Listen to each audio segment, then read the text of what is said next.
In the bustling suburb of Bankstown, Sydney, life unfolds in familiar patterns. Families gather for dinner, children play in the streets, and neighbors chat across fences. For decades, Bankstown has been a place where migrant families built their futures, chasing stability and safety. Among them was 45-year-old Thi Kim Tran, a mother of two who was described as gentle, kind, and devoted to her children. She had made Australia her home, creating a life of love and routine. Begins on April 17, 2025. It was a Wednesday evening, and Thi Kim Tran was at home with her sons, an 8-year-old boy and a teenager of 15. For them, it was just another night. The children were winding down after the day, the house bathed in quiet familiarity. But outside, something terrible was already unfolding. Around 10:30 p.m., a group of 5 masked men approached the home. They carried a gun and a baseball bat. They were not there by chance. This was a targeted mission. The gang stormed into the Tran household with terrifying force. The door was broken down, shouts filled the home, and the family's world turned upside down. In the chaos, the 8-year-old child was struck viciously with the bat. He collapsed, badly injured, fighting for his life. His older brother, frozen with fear, could only watch in horror as their mother was dragged from the safety of her home. The attackers stripped her naked in the driveway and shoved her into a waiting SUV. Less than an hour later, the horror deepened. In the suburb of Beverly Hills, just a short drive from Bankstown, residents noticed flames in the night. A car had been set ablaze. Fire crews rushed to extinguish the inferno, but inside they made a gruesome discovery. It was Thi Kim Tran. She had been shot dead before the fire was lit. The SUV was nothing but a smoldering shell, evidence deliberately destroyed in a bid to cover the crime. For investigators, this was no mystery in terms of intent. This was a professional hit, meticulously carried out. The violence was extreme, even by the standards of organized crime. Homicide Squad Commander Joe DeWahey addressed the media soon after, saying, "These offenses are clearly targeted against innocent people." His words captured what many were thinking. Tran herself had no known enemies. She was not involved in crime. Detectives began piecing together the motive. As the investigation unfolded, it became clear that Tran was not the intended target for her own actions. Instead, she was caught in the crossfire of her husband's alleged dealings. He was said to have links to a Victorian-based drug syndicate, a network known to police for trafficking and violence. Officers suggested that the attack may have been revenge, an attempt to send a message by striking at his family.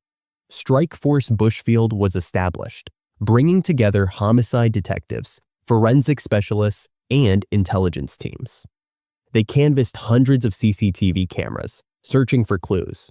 The route from Bankstown to Beverly Hills was analyzed frame by frame, while police appealed to the public for dashcam footage. Every lead was chased. They searched properties in both Sydney and Victoria, linking the crime to a broader network. For the community, fear set in. Parents wondered if their homes were safe. Friends of Tran shared their grief online. One wrote, "She was a loving mother. Everyone is in shock." Another said simply, "She didn't deserve this." In Vietnam, her extended family pleaded with the Australian government for justice. Her children's lives had been shattered, their innocence ripped away. As weeks turned to months, detectives continued to close in. The public wanted answers, and the family wanted justice. Police arrested 29-year-old The Aunt Nguyen, a man accused of orchestrating the crime. According to police, Nguyen was not the gunman, but the facilitator. He had allegedly accompanied the masked men to Tran's house. He knocked on the door, creating the moment of vulnerability, then stepped aside as the gang stormed inside. Nguyen was charged with murder, grievous bodily harm, and a string of related offenses. Prosecutors described him as a link to the Victorian drug syndicate, alleging that he played a central role in organizing the attack. In press conferences, Commander DeWahey told the public, "We will allege the 29-year-old is a key figure in this Victorian drug syndicate." For the family, the arrest brought some relief but little comfort. Justice was moving forward, but the pain remained unbearable. Tran's 8-year-old son survived his coma, but doctors warned of a long and uncertain recovery. Her teenage son, who had watched helplessly as his mother was taken, faces emotional scars that will last a lifetime. In court, family members wept as prosecutors described the savagery of the crime. Friends remembered Tran as warm, funny, and endlessly devoted to her children. Beyond the courtroom, the murder ignited national debate. Advocates pointed out that Tran's death marked the 20th woman killed in Australia that year, a grim statistic in the country's battle with violence against women. Activists condemned the online trolls who tried to blame Tran for her own death. Sherelle Moody, founder of Australian Femicide Watch, responded, "Armchair warriors are suggesting she deserved what happened to her. That is disgusting." As the trial of the Nguyen approaches, questions remain. Who were the masked men who stormed the house? Where are they now? And how far does the network behind this crime stretch? Police have vowed to find out.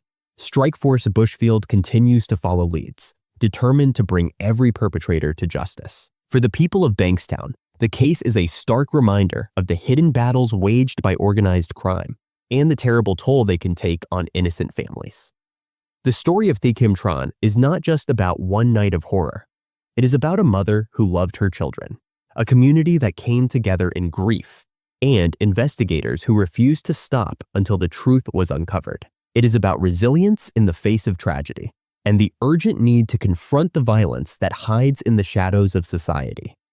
Today, the image of the burnt-out SUV in Beverly Hills remains etched in memory. It symbolizes both the cruelty of the act and the determination to seek justice. For her children, her friends, and her community, remembering Thi Kim Tran means refusing to let her story fade. It means demanding accountability, standing against violence, and protecting those who cannot protect themselves. Thank you for watching. If this story moved you, please like, subscribe, and turn on notifications for more true crime documentaries.